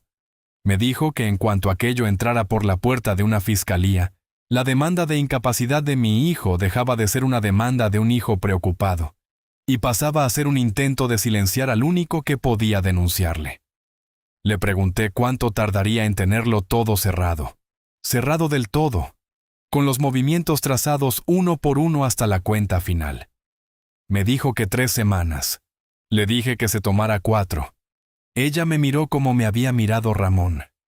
Y le expliqué lo mismo que le expliqué a él, que es lo único que llevo 42 años haciendo bien. Le expliqué que un ladrón que se cree perseguido esconde. Un ladrón que se cree ganador cobra. Y a mi hijo y a su mujer les quedaba una cosa por hacer. Todo aquel dinero estaba dentro de Aliaga Patrimonial, una sociedad de la que ellos no eran socios. Nuria y Bruno tenían el 100%. Tarde o temprano, mi hijo iba a tener que pedir su parte. Yo lo único que tenía que hacer era dejarles creer que iban ganando. Así que a la semana siguiente hice 3 cosas. La primera, llamé a Ramón y le dije que dejara de recurrir las cautelares, que no presentara nada, que el juzgado se quedara en silencio. La segunda, mandé un correo a mi hijo, corto, sin abogados, diciéndole que quería hablar, que estaba muy cansado y que quizá había cosas que se podían arreglar entre nosotros. La tercera, dejé de ir a la empresa. 2 semanas enteras. Que me vieran en el bar de la plaza, por las mañanas, solo, con el periódico. Mi hijo contestó al correo a los 4 días. Me propuso vernos en casa, un jueves. Vinieron los 2. Y aquella tarde, en el salón donde yo me había sentado a leerles la escritura de la Avenida de los Olmos, me tocó a mí hacer el papel más difícil de mi vida. El de un hombre de 69 años, viudo, cansado, que se ha dado cuenta de que ha ido demasiado lejos. Dejé caer los hombros. Hablé despacio, y 2 veces me quedé a mitad de una frase, buscando una palabra que no me hacía ninguna falta buscar. Les dije que había estado muy solo, que desde lo de Amparo había días que no sabía ni qué día era. Bárbara y mi hijo se miraron. Ese cruce de miradas, otra vez. Alivio. Y le dije a mi hijo que si él quería la empresa, se la daría, que solo pedía una cosa a cambio: ver a la niña. Bárbara se inclinó hacia adelante, me cogió la mano por encima de la mesa de nogal, y me dijo con voz de enfermera que, por supuesto, que Julia me adoraba, y que ella siempre había querido que arregláramos esto en familia. Después dijo que lo mejor era entonces preparar la transmisión de participaciones cuanto antes, mientras yo estaba tranquilo y sereno, para evitar problemas más adelante, y añadió que el notario podía ser el mismo que llevaba las cosas de su madre. Le contesté que me parecía bien, pero que necesitaba 2 o 3 semanas para ordenar papeles, porque a mí las prisas ya no me sientan bien. Se levantaron muy contentos. Bárbara me dio un beso en la mejilla al salir. En cuanto se cerró la puerta, subí al despacho, saqué el bloc amarillo y escribí la fecha en la última página, con la letra grande. Debajo escribí: que cobren. Lo que ninguno de los dos sabía es que aquella misma mañana, mientras ellos venían hacia mi casa, Sabina Requena había recibido de una entidad bancaria, en respuesta a un requerimiento, el detalle de los pagos salientes de Aliaga Patrimonial durante los últimos 14 meses, y que en ese listado había un pago mensual, siempre el mismo día, siempre por el mismo importe, a una persona física que no era ni Nuria, ni Bruno, ni Bárbara, ni mi hijo. Era el doctor Ismael Cuadrado Rey. 1.800 euros al mes, el día 5 de cada mes, 14 meses seguidos. 25.200 euros pagados por Aliaga Patrimonial al psiquiatra que había escrito que yo tenía deterioro cognitivo sin haberme visto nunca. Sabina me lo enseñó el viernes por la mañana, con el listado impreso y la línea marcada en amarillo, y me explicó que en el concepto de las transferencias ponía siempre lo mismo: servicios de consultoría clínica. Consultoría clínica. Un psiquiatra no cobra una cuota fija mensual de una sociedad patrimonial que se dedica al alquiler de inmuebles. Un psiquiatra cobra por consulta, por informe o por peritaje. Lo que Sabina tenía en la mano no era un honorario, era una nómina. Y una nómina que empezó en el mes de junio del año pasado, 3 meses antes del informe, 3 meses antes de la biopsia de Amparo. Me quedé con aquel papel en la mano y me acordé de una frase que le dije a Sabina el primer día que se instaló en la sala de juntas: que la podredumbre siempre va más abajo. Ese hombre no me diagnosticó a mí. Ese hombre estaba contratado. Le pregunté a Sabina si aquel doctor tendría más clientes de ese tipo. Ella me dijo que no lo sabía y que no era su trabajo averiguarlo, pero que si un profesional acepta cobrar 14 meses seguidos por informar sobre una persona a la que no explora, es muy raro que sea la primera vez. Le pedí que lo dejara todo ordenado y separado en un anexo aparte. El anexo del médico. Aquella misma semana empezó lo que yo llamo la fase de la calma. Y fue la parte más difícil de aguantar de toda esta historia. Más que la maleta encima de la cama. Más que el burofax del juzgado. Porque durante 23 días, yo tuve que ser un viejo cansado. Iba al bar de la plaza a las 9:30 y me pedía un café con leche y un periódico que no leía. Me sentaba en la mesa de la ventana, la que se ve desde la calle. Me quedaba hora y media. A veces venía Ismael, el del kiosco, y me preguntaba qué tal iba todo, y yo le decía que tirando. Un jueves entró en el bar Bruno Aliaga, el hermano de mi nuera. Me vio, dudó 2 segundos, y vino a saludarme. Me preguntó qué tal estaba, con esa voz que se le pone a la gente cuando habla con un enfermo. Le dije que iba tirando. Él me contestó que se alegraba mucho de que las cosas se estuvieran calmando, que a él todo aquello le había parecido siempre muy desagradable, y que menos mal que ya estábamos todos más tranquilos. Y antes de irse me dio una palmada en el hombro y me dijo que me cuidara. Aquel chaval de 34 años que no ha trabajado un solo día de su vida, que vive en una casa que pagué yo, me dio una palmada en el hombro como se le da a un perro viejo. No dije nada. Me terminé el café. Cuando se fue, saqué el móvil y anoté en las notas la fecha, la hora y la frase. 19 de junio, 11:40, palmada. Guardo esas cosas, siempre las he guardado. En 42 años de obra he aprendido que la gente que te humilla lo hace siempre delante de testigos y siempre con una frase corta, y que esas frases, escritas con su fecha, valen más adelante mucho más de lo que valen en el momento. Mientras yo hacía de viejo en el bar, pasaban 3 cosas a la vez. La primera, Sabina Requena y su ayudante terminaron el informe forense. 161 páginas, con 287 anexos documentales. La trazabilidad completa del 1.476.000 euros, desde la cuenta del plan de empleo hasta la cuenta final de Aliaga Patrimonial. Y un cuadro resumen de una sola hoja que cualquier persona podía entender en 2 minutos.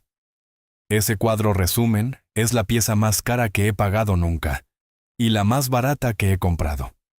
La segunda. Elena Bonet, que llevaba 5 meses durmiendo 4 horas, hizo por fin lo que tenía que haber hecho en marzo. Fue a la policía y prestó declaración. Contó lo de las 7 órdenes con su firma escaneada, contó la amenaza de mi hijo, contó la oferta del aumento, y aportó los correos que había ido guardando en una cuenta personal, que eran 11. Yo no le pedí que lo hiciera. Se lo pedí a Ramón, y Ramón le explicó cuál era su situación real, que era mucho peor de lo que ella creía. Le explicó que si aquello salía a la luz por otro conducto y ella no había denunciado, ella sería la primera imputada. Elena fue sola, a las 5 de la tarde de un miércoles. Cuando salió me llamó y me dijo 3 palabras. Ya está hecho. La tercera. Y esta la hicieron ellos. Mi hijo empezó a mandarme mensajes. Empezó preguntando por mi salud, cosa que no había hecho en 14 meses. Después fue subiendo. Que si había hablado ya con el notario, que si tenía los papeles de las participaciones, que si su gestor podía llamar al mío. El día 12 me mandó uno más largo diciendo que entendía que yo necesitara mi tiempo, pero que el procedimiento judicial seguía abierto y que a él le estaba costando mucho dinero mantenerlo, y que si firmábamos la transmisión, él retiraría la demanda inmediatamente. Ahí lo dijo, escrito. En un mensaje con fecha y hora. La demanda de incapacidad era la moneda de cambio para que yo le entregara la empresa. Guardé la captura, la imprimí y la metí en la carpeta. Yo le contesté cosas cortas, que estaba mirándolo, que se me hacía cuesta arriba, que le pidiera a Bárbara paciencia. Y el día 20 le mandé el mensaje que lo decidió todo. Le escribí que estaba dispuesto a firmar, pero que quería hacerlo bien, con todo el mundo delante, en una sola reunión, y que estuvieran él, Bárbara, Nuria y Bruno, porque yo quería decirles algunas cosas a todos a la vez y no repetirlo 4 veces. Contestó en 11 minutos que le parecía perfecto. Y Bárbara, media hora después, me mandó a mí un mensaje directo, el primero que me mandaba en su vida, diciéndome que estaba muy orgullosa de la decisión que había tomado y que Julia iba a poder venir a verme en cuanto todo estuviera arreglado. Usó a la niña como propina de cierre. Fijamos la reunión para el 9 de julio, a las 11 de la mañana, en la notaría de don Emilio Vergara. Y aquí tengo que contarles la parte que ellos no vieron, que es la parte donde de verdad se gana. Del 20 de junio al 8 de julio hicimos lo siguiente. 1. Ramón Ferrer presentó ante el juzgado que llevaba mi incapacidad un escrito de 28 páginas con el informe de Sabina como documento principal, solicitando el archivo del procedimiento y la deducción de testimonio a la Fiscalía. Lo presentó el día 4 de julio, 5 días antes de la reunión. 2. El mismo día 4, por la tarde, presentamos denuncia en la Fiscalía de Delitos Económicos por apropiación indebida, falsedad en documento mercantil y administración desleal, con estructura Salcedo como perjudicada y con la Comisión de Control del Plan de Pensiones informada por escrito. Ese detalle es importante. Informé por escrito a los representantes de los trabajadores el mismo día, porque aquel dinero no era mío, y yo no tenía ningún derecho a decidir en su nombre cuándo se contaba y cuándo no. 3. Se remitió copia del anexo del médico al Colegio Oficial de Médicos y a la Fiscalía, por separado. 4.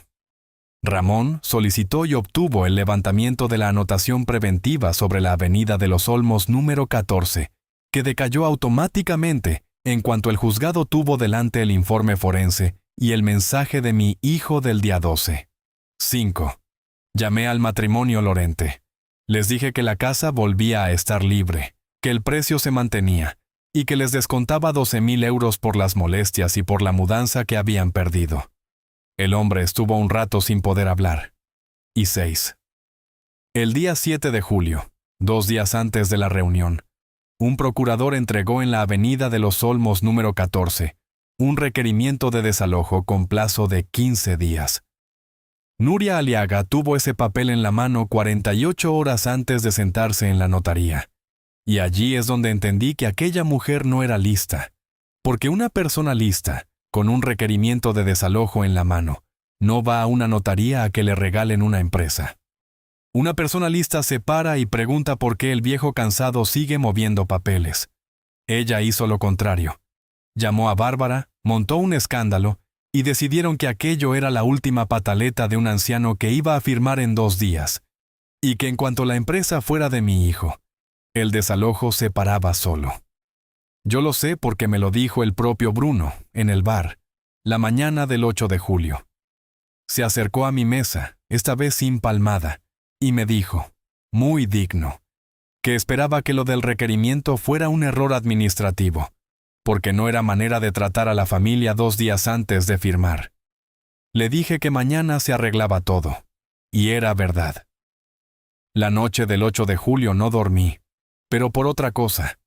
Bajé a la cocina a las 2 de la mañana, me puse un vaso de leche, y estuve un rato mirando la silla vacía de Amparo. Le hablé. Lo digo sin vergüenza. A esa edad uno habla con quien puede. Le dije que al día siguiente iba a hacer algo que a ella no le habría gustado, porque ella era mejor persona que yo, y que si estaba en algún sitio, que mirara para otro lado un par de horas. Después subí al cuarto de costura, abrí la tercera caja, la que ponía varios, y saqué la lata verde de galletas. Le quité los caramelos. La limpié por dentro con un paño, y metí dentro 3 cosas. La postal de las Islas Cíes, el extracto con el cargo de 740 euros de Villa Amanecer, y la copia del informe médico del 26 de septiembre. Cerré la tapa. El 9 de julio a las 11:05 de la mañana, entré en la notaría de don Emilio Vergara con esa lata debajo del brazo, con Ramón Ferrer a mi izquierda y con Sabina Requena detrás. Ellos ya estaban sentados. Mi hijo con traje. Bárbara con un vestido azul marino y una carpeta de plástico delante. Aquella carpeta azul, la misma. Nuria con perlas. Bruno con el móvil en la mano. Cuando me vieron entrar con 2 personas más, Bárbara preguntó, muy educada, ¿quiénes eran aquellos señores? Ramón dijo su nombre y su condición. Sabina dijo el suyo. Bárbara se rió y dijo que aquello era una reunión de familia y que no hacía falta tanto aparato. Le dije que se sentara, que iba a ser corto. Y a partir de aquí voy a contarlo exactamente como pasó, porque llevo esa hora grabada en la cabeza minuto a minuto. Puse la lata verde encima de la mesa de la notaría, delante de mí, y no la abrí todavía. Empecé diciendo que antes de firmar nada quería dejar constancia de unos hechos, y que don Emilio, como notario, y mi abogado, y la señora Requena, estaban ahí como testigos de que yo estaba diciendo esas cosas por mi propia voluntad y en pleno uso de mis facultades. Bárbara dijo que por supuesto, con esa sonrisa que se le pone a los viejos. Primero saqué el extracto de la tarjeta. Leí en voz alta. Residencial Villa Amanecer. Reserva de plaza. 740 euros. Día 11. Y expliqué que la reserva de la habitación 214, orientación sur, la pagué yo mismo 9 días antes de que en mi mesa, comiendo mi cordero, se me dijera que solo se estaba recogiendo información. Bárbara empezó a decir que aquello ya estaba hablado. Le pedí que me dejara terminar. Segundo. Saqué la nota simple del adosado y expliqué la operación completa. Casa comprada por mi empresa en 2009 por 274.000 euros, cedida gratis 16 años. Y documento privado de venta a Aliaga Patrimonial por 30.000 euros firmado por mi hijo, con un poder que yo firmé el 19 de octubre en el pasillo de la 4ª planta del hospital, creyendo que eran papeles de la mutua, mientras mi mujer se moría a 12 metros. Ahí Nuria dijo que aquello era una infamia, y que ellos habían estado siempre al lado de Amparo. Y esa fue la única vez en toda la reunión que levanté un poco la voz, solo un poco. Le dije que no pronunciara el nombre de mi mujer en esa habitación. Se hizo un silencio bastante largo. Tercero. Saqué el informe del doctor Ismael Cuadrado Rey y leí la fecha. 26 de septiembre. Y expliqué que ese informe describe el duelo anticipado de un hombre cuya mujer estaba viva, leyendo el periódico, y que estaba basado en 3 entrevistas familiares, las 3 con la señora que estaba sentada enfrente de mí. Bárbara dijo que ella solo había respondido a las preguntas de un profesional. Le dije que ahora llegábamos a eso. Cuarto. Le pedí a Sabina que repartiera la hoja resumen, una hoja por persona. Y mientras ellos la miraban, hablé yo. Dije la cifra despacio. 1.476.000 euros. Dije que no era mío. Dije que era el plan de pensiones de empleo de 93 trabajadores. Dije el nombre de Faustino, que lleva 28 años cargando perfilería en el patio, porque quería que en esa habitación sonara por lo menos un nombre de los que estaban dentro de aquella cifra. Dije la fecha de la primera operación. 4 de septiembre, 13:48. Y dije lo que había pasado esa misma mañana a las 11:30 en la consulta 13. Mi hijo se puso a temblar.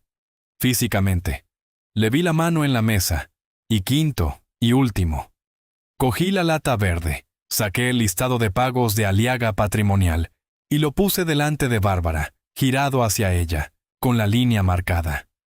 Le dije que a su lado tenía el detalle de 25.200 euros pagados en 14 mensualidades de 1.800 euros al mismo psiquiatra que había firmado que yo estaba enfermo, con el concepto de consultoría clínica, empezando 3 meses antes del informe. Y le dije que ese documento estaba, desde el día 4 de julio, en la fiscalía, en el juzgado y en el colegio de médicos. Bárbara Aliaga levantó la cabeza de la hoja y me dijo, con la voz un poco más aguda de lo normal, que yo no sabía lo que estaba haciendo, que aquello iba a destrozar a la familia, y que estaba reaccionando emocionalmente. Y entonces le contesté lo único que llevaba preparado de toda la reunión. Le dije que ella tenía razón en una cosa, que a la gente de mi edad le viene muy bien un entorno de bajo estrés. Le dije que llevaba 3 semanas durmiendo 8 horas seguidas. Le dije que el estrés, a partir de ese día, iba a ser suyo, Nuria se levantó y dijo que se iban. Le dije que hicieran lo que quisieran, pero que antes escucharan la última parte, que era la que les interesaba. Y les di los 4 datos. 1.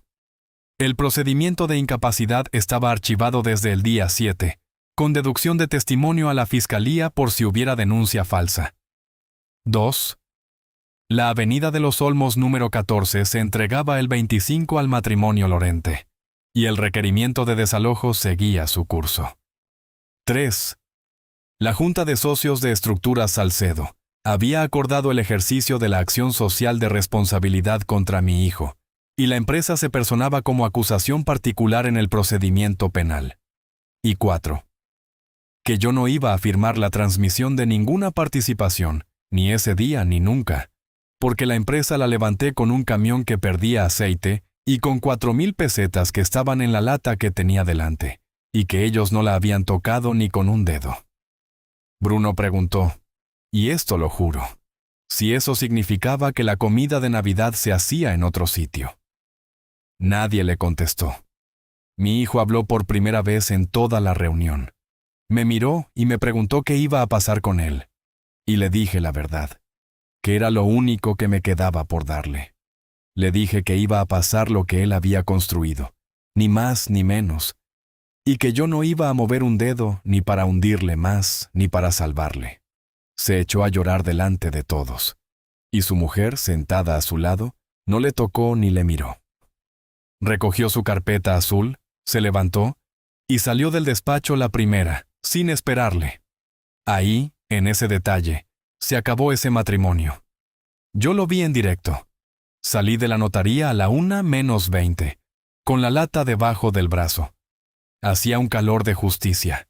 Me senté en un banco de la plaza y estuve 20 minutos sin hacer nada. No sentí alegría. Que nadie se piense que uno se siente bien. Sentí lo mismo que se siente cuando terminas una obra que ha ido mal desde el primer día. Cansancio. Y una lista mental de las cosas que faltan por rematar. Porque faltaban. Aquello había sido la reunión. Lo que vino después, durante los 14 meses siguientes, fue el derribo completo. Y empezó 3 días más tarde, cuando me llamó por teléfono la persona que menos me esperaba, para contarme algo que yo no sabía, y que le costó a esa familia lo último que les quedaba. Me llamó Nuria Aliaga. 12 de julio, a las 7:10 de la tarde. Vi el número en la pantalla y estuve a punto de no cogerlo. No llamaba para pedir perdón. Que quede claro. Aquella mujer no ha pedido perdón en su vida. Llamaba para negociar, y su moneda era su hija. Me dijo que ella no había sabido nada de lo del plan de pensiones, que ella solo había firmado los papeles de la sociedad porque Bárbara se los puso delante, y que si yo retiraba el desalojo, ella estaba dispuesta a explicarle a quien hiciera falta cómo se habían hecho las cosas. Le pregunté qué quería decir con eso de cómo se habían hecho las cosas.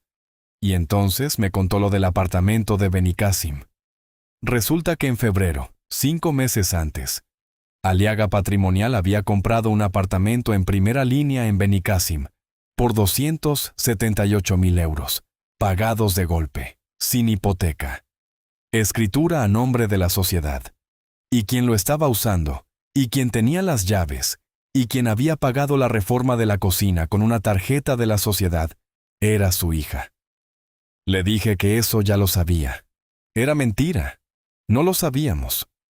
Sabina había rastreado el dinero hasta la cuenta de la sociedad, pero la salida de febrero estaba dentro de un bloque de operaciones que todavía estaban clasificando. Pero yo llevo 42 años negociando, y sé que cuando alguien te ofrece información, lo peor que puedes hacer es parecer interesado. Si pareces interesado, sube el precio. Si le dices que ya lo sabes, se pone nerviosa y te da 3 cosas más para demostrarte que ella vale algo. Y me dio 3 cosas más. Me dijo que su hija tenía una cuenta a su nombre en una entidad de Andorra. Me dijo que las órdenes de traspaso las preparaba materialmente Bárbara desde el ordenador de casa. Y me dijo, esto textualmente, que ella siempre le había dicho a su hija que con la empresa no se jugaba. Le contesté que le agradecía la llamada, que el desalojo seguía adelante porque la casa ya estaba vendida y firmada, y que lo que ella acababa de contarme se lo contara a la fiscalía, porque yo no soy juez ni tengo nada que ofrecerle. Colgó insultándome. A los 4 días, Nuria Aliaga declaró voluntariamente ante la fiscalía y entregó copia de los estatutos, las actas y 13 correos que tenía de su hija. Esa madre vendió a su hija por una casa que ya no era suya. Y así fue como empezó lo que yo llamo la fase en la que la familia se comió a sí misma. No hizo falta que yo hiciera casi nada. Solo hubo que dejarles solos en la misma habitación. El 25 de julio se entregaron las llaves de la Avenida de los Olmos número 14 al matrimonio Lorente. Yo no fui. Me lo contó la agente de la inmobiliaria. Los niños entraron corriendo y el mayor eligió habitación antes de que su padre hubiera terminado de firmar. Nuria y Gonzalo se mudaron a un piso de alquiler de 62 metros en la calle Sagunto, tercero sin ascensor, 680 euros al mes. Bruno se fue con ellos. Duró 11 semanas allí. En octubre encontró trabajo, el primero de su vida, en un almacén de recambios. Lo sé porque un proveedor mío lo vio descargando cajas. En septiembre, Bárbara pidió el divorcio. No lo pidió mi hijo, lo pidió ella. Y lo pidió 3 semanas después de que el juzgado acordara la fianza. Porque en agosto pasaron las 2 cosas grandes. La primera, el juzgado de instrucción admitió a trámite la denuncia y dictó auto acordando una responsabilidad civil conjunta de 1.620.000 euros, con embargo preventivo sobre todos los bienes de Aliaga Patrimonial y sobre los bienes personales de los investigados. El apartamento de Benicassim se embargó el 14 de agosto. Bárbara estaba dentro. Tuvo que salir de allí con los niños de su hermano y con las maletas, en pleno agosto, delante de todo el edificio. Y la segunda, el doctor Ismael Cuadrado Rey. Ese hombre se hundió más rápido que ninguno.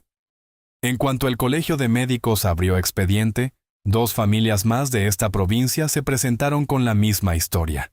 Informes de deterioro cognitivo sobre personas mayores a las que no había explorado, encargados por familiares que después presentaban demandas de incapacidad.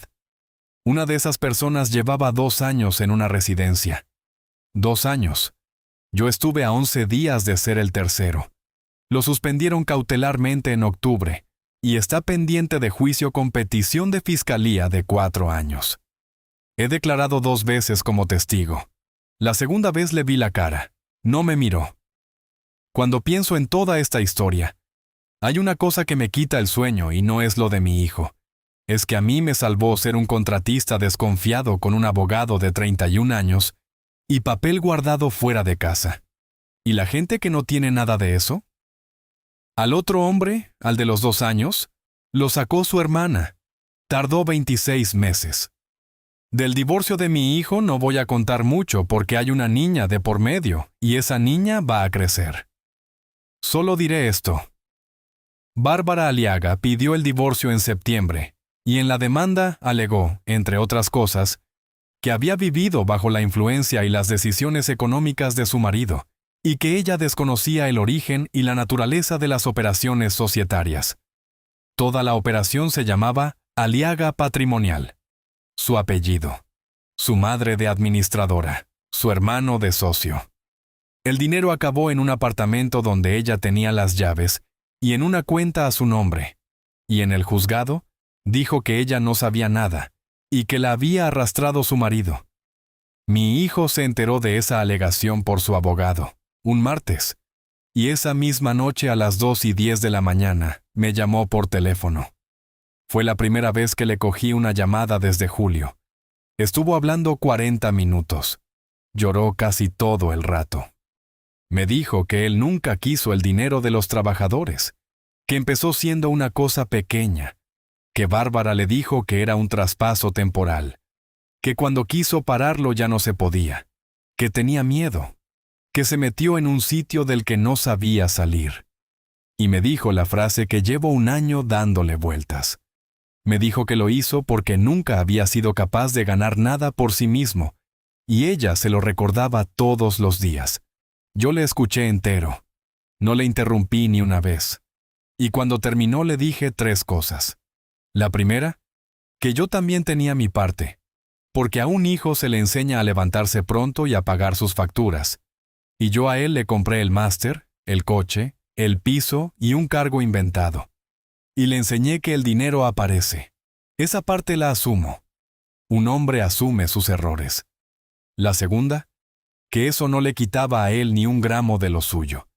Porque un hombre de 39 años que roba la jubilación de 93 personas no es una víctima de su educación, es un ladrón. Y la tercera, que si de verdad quería empezar a arreglar algo, tenía 2 caminos. Uno era seguir peleando en el juzgado con su abogado. El otro era ir a la fiscalía, contarlo todo, señalar dónde estaba cada euro y devolver hasta el último céntimo que pudiera aunque tardara 20 años. Le dije que si elegía el segundo, yo estaría en la sala. No a su lado. En la sala. Colgó sin decir nada. 17 días después declaró. Contó la operación completa. Aportó las claves de una cuenta que nadie había localizado y reconoció 141 órdenes. Gracias a eso se recuperaron, entre embargos, el apartamento y las devoluciones. 1.308.000 euros de los 1.476.000. Los 168.000 que faltan los estoy poniendo yo, de mi bolsillo, en 3 plazos. El último lo pago en marzo. Ese dinero no era mío. Y de la empresa donde yo mando no se va nadie a los 65 años con menos de lo que le prometí. El juicio penal se celebró en abril, hace 4 meses. Bárbara Aliaga. 3 años y 8 meses por apropiación indebida continuada y falsedad en documento mercantil, inhabilitación y responsabilidad civil. Entró en prisión en junio. Adrián Salcedo, 2 años, con la atenuante de confesión y la de reparación del daño. Suspendida la ejecución con condiciones. No entró. Nuria Aliaga, 1 año, suspendido por su colaboración. Bruno Aliaga, absuelto. No sabía firmar ni su propio nombre en las actas. Elena Bonet. No fue acusada. Sigue siendo la directora financiera de Estructuras Salcedo. Le bajé el sueldo 2 meses. Se lo dije a la cara y ella lo aceptó sin discutir. Le dije que la próxima vez que alguien la amenace, entra en mi despacho y cierra la puerta, aunque yo esté mirando la pared. Villa Amanecer, por cierto, no tuvo culpa de nada. Doña Pilar declaró como testigo y explicó al juzgado el procedimiento de reserva. Es una buena profesional en un buen sitio. Algún día, si me hace falta, iré por mi propio pie. Esa es toda la diferencia. Ahora les cuento cómo está todo hoy, 1 año y 1 mes después de aquella reunión en la notaría. Estructuras Salcedo cerró el ejercicio con 16.200.000 euros de facturación. El mejor año de su historia. El cliente de Logroño firmó los 780.000 y otro contrato más. Hay 97 empleados. 4 más que cuando empezó todo esto. El plan de pensiones de empleo está al día, auditado 2 veces al año por el despacho de Sabina Requena y con la comisión de control informada trimestralmente. Faustino se jubila en 14 meses. Le va a llegar íntegro. Elena Bonet es la directora general desde enero. La empresa es mía, pero la lleva ella. Yo voy los lunes y los jueves. Nuria y Gonzalo Aliaga siguen en el tercero sin ascensor de la calle Sagunto. Ella no habla con su hija desde el juicio. Bruno sigue en el almacén de recambios. Lleva 11 meses. Es lo más largo que ha durado en nada. ¿Y mi hijo? Mi hijo trabaja desde noviembre en una empresa de montajes metálicos de Cariñena que no es mía, y donde no saben quién es su padre. Empezó de peón. Gana 1.340 euros. Vive en un piso de alquiler de 40 y tantos metros. Tiene a la niña 2 fines de semana de cada 3 y los miércoles. Le veo. Los miércoles trae a Julia a comer a casa y se queda. No hemos arreglado nada para que se entienda. Un hombre no arregla en 1 año lo que rompió en 2. Pero viene, come, friega los platos sin que nadie se lo pida y se va. Y hace 3 semanas me contó, sin darle importancia, que le habían dado la responsabilidad de un tajo de 4 personas. Fue la primera vez en 39 años que le vi contarme algo suyo que había ganado él. Le dije que muy bien y seguimos comiendo. No hace falta más. Julia tiene 8 años. Duerme aquí los sábados. El cuarto de costura de su abuela sigue siendo el cuarto de costura de su abuela, con la máquina en su sitio y las 4 cajas abiertas y colocadas. Pero ahora hay también una mesa pequeña donde ella hace los deberes. Un día de estos, cuando sea mayor, le contaré que ella fue quien me avisó. Que si aquella niña no me hubiera abrazado llorando en el pasillo un jueves a las 7:42, yo habría firmado el sábado en la habitación 214, orientación sur, y hoy estaría en un sillón de Sky sin saber por qué. Ella dijo la verdad cuando ningún adulto de esa casa se atrevió. Y ahora lo último. En mayo cogí un tren y después un autobús, y me fui a las Islas Cíes. Solo. 4 días. Llevé la postal en el bolsillo de la camisa, la que compró Amparo en un kiosco en 1994, y guardó 31 años en el primer cajón mientras decíamos que iríamos el año que viene, cuando cerráramos la obra del hospital, cuando salieran las cuentas. Nunca fuimos. Subí al mirador. Estuve allí sentado toda una mañana. Saqué la postal y comparé, que es una tontería de viejo, pero la comparé. Hay más casas al fondo. El agua es igual. Le dije en voz alta que ya estábamos.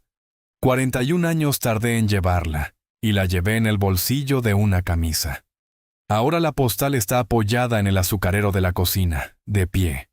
Y al lado está la lata verde de galletas, la de las 4,000 pesetas, otra vez llena de caramelos. Todos los domingos por la mañana me pongo 2 cafés en la mesa de nogal que ella eligió. Uno delante de mí y otro delante de la silla vacía. Antes lo hacía porque me dolía. Ahora lo hago porque me apetece. Y esa es toda la diferencia entre lo que ellos querían de mí y lo que soy.